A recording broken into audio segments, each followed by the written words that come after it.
What is going on, YouTube? This is Lawrence over at Mighty Comics and Collectibles, and yes, I am back with another Hot 10 list.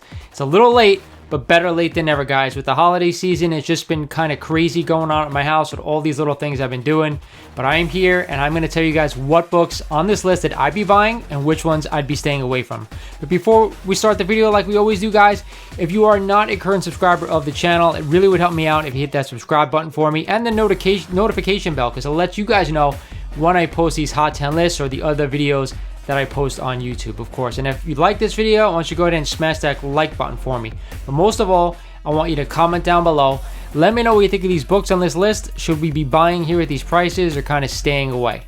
On another note, I recently put out a video which I got a lot of great feedback from about. I went to a local show and the prices were kind of crazy. I left kind of pissed off. If you guys haven't checked out that video, it seemed to be a popular one. But we're going to jump right in here at number 10 of this week's Hot 10 list. At number 10 this week is a copy of Daredevil number 131, the first appearance of Bullseye.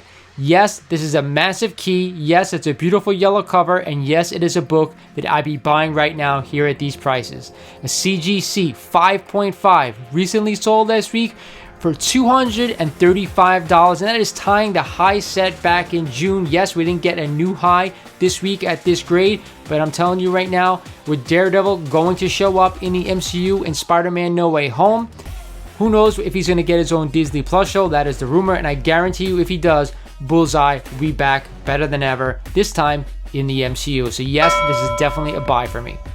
At number 9 this week is a nice Silver Age Batman number 171, the first Silver Age appearance of the Riddler. Now, this being one of my favorite DC Silver Age books with this beautiful pink cover with the Riddler in the middle of this book, yes, I am a buyer here at these prices right now because the Golden Age appearance, the first true appearance of the Riddler, is just out of control.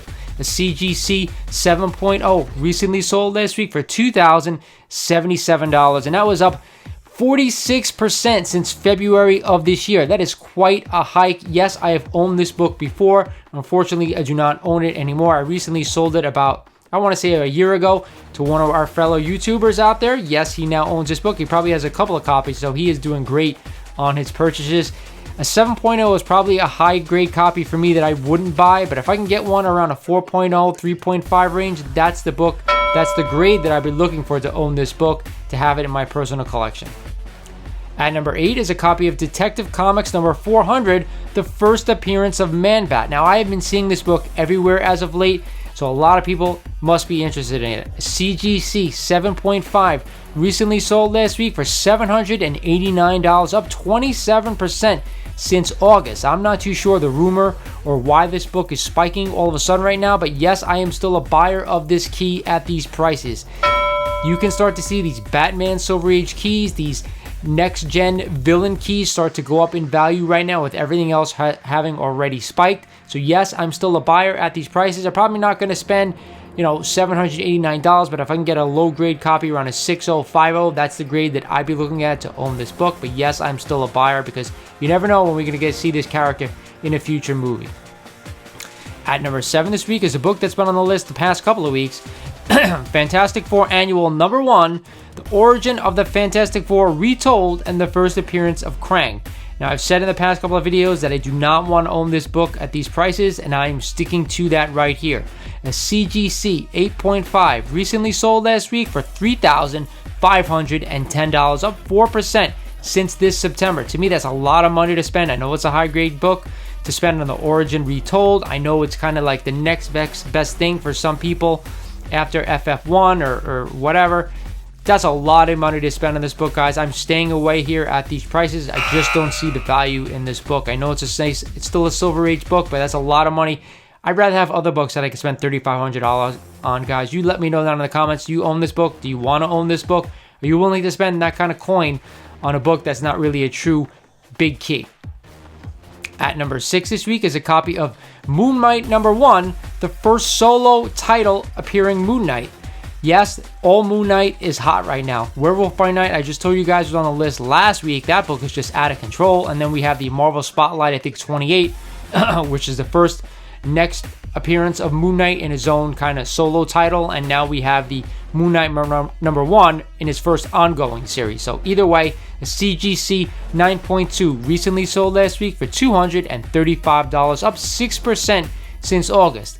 People have been saying that this is a nice alternative to Werewolf by Night number 32 or Marvel Spotlight number 28. To me, I'm not spending $235 on like a third tier book. I know it's a first ongoing series title. To me, it's just not worth it. I'd rather take that $200 and put it towards a minor first appearance. That's just the way I collect, guys. And we'll see. We'll see how people like these Moon Knight series when it comes out. Hopefully, like everything Marvel touches, they do some service to this character, and it will be good. And you never know, you will get a pop in these books going forward. But right now, for me, I'm going to stay away from this one. It's not a big enough key to invest money in right now. At number 5 this week is another book that's been all over this list. Iron Man number 55, the first appearance of Thanos, the first appearance of Drax, and now the first appearance of Eros. We've talked about this before. That's why this book is spiking. The post-credit scene of the Eternals showing Eros. Who knows what the MCU is going to do with this character in the future. People are speculating that he's going to try to bring Thanos back. I am not too sure about that. But either way, CGC 6.0 recently sold last week for $900, up 3% since April. To me, we've talked about this before. I want to own this book for the first appearance of Thanos, not for the first appearance of Eros. And for that reason, I am not spending $900 on a 6.0 copy of this book. I want to own it. I definitely want to add it to the collection, but not at these prices, guys. I'm kind of staying away. This book has had its day. It's an awesome book to have in the collection, but if you can get it for a deal, then yes, pounce on it. If not, wait for a dip in this book. At number 4 is a monster key. It's a book I'm actually looking to add a second copy of. It is Daredevil number 1, the first appearance of the Daredevil. Now, this of course is a major key, and like I said before in this video, he's going to be showing up in Spider-Man No Way Home and eventually to get his own Netflix series. We saw that before. He's going to get his own Disney Plus series again. So if that happens, this book is just going to keep going higher. Right now, it is just spiking. The CGC 2.5 recently sold last week for $4,700, up 44% since May of this year. Yes, this book is always a buy.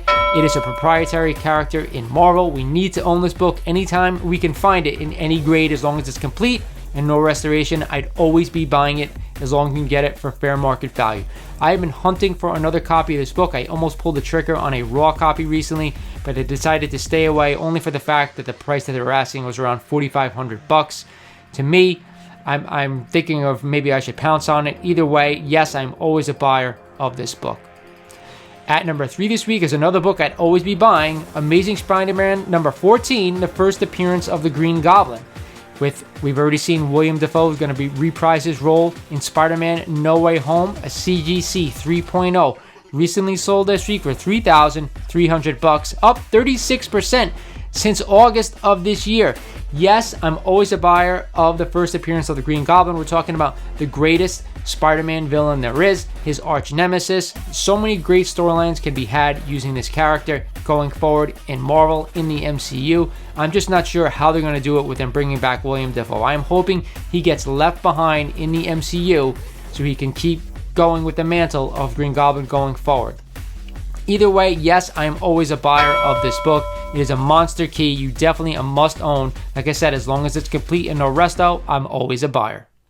At number 2 this week is a copy of a book that's been on this list a lot over the past couple of months. It is Amazing Spider-Man number 50, the first appearance of the Kingpin. Now, yes, there are rumors that Vincent D'Onofrio is going to appear in the Hawkeye series. We're going to find that out in just a couple of weeks. I hope he does. You better own your copy before that shows up, because right now, CGC 4.5 recently sold last week for $1,198, up 3% just since this September.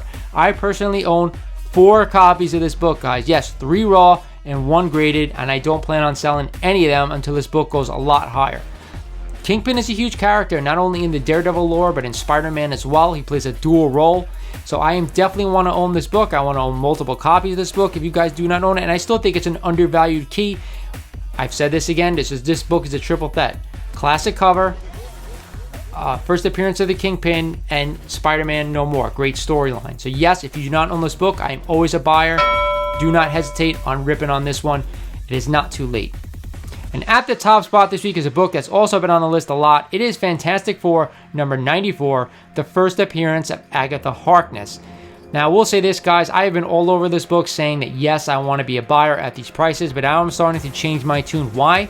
Because it's gone up a lot over the past couple of months. A CGC 7.5 recently sold this week for $529, which is surpassing the last sale price of $529. So I don't know exactly what that means going forward for this book. This book has really gone up a lot. For a CGC 7.5 to be that much more expensive now, it's just kind of crazy to me.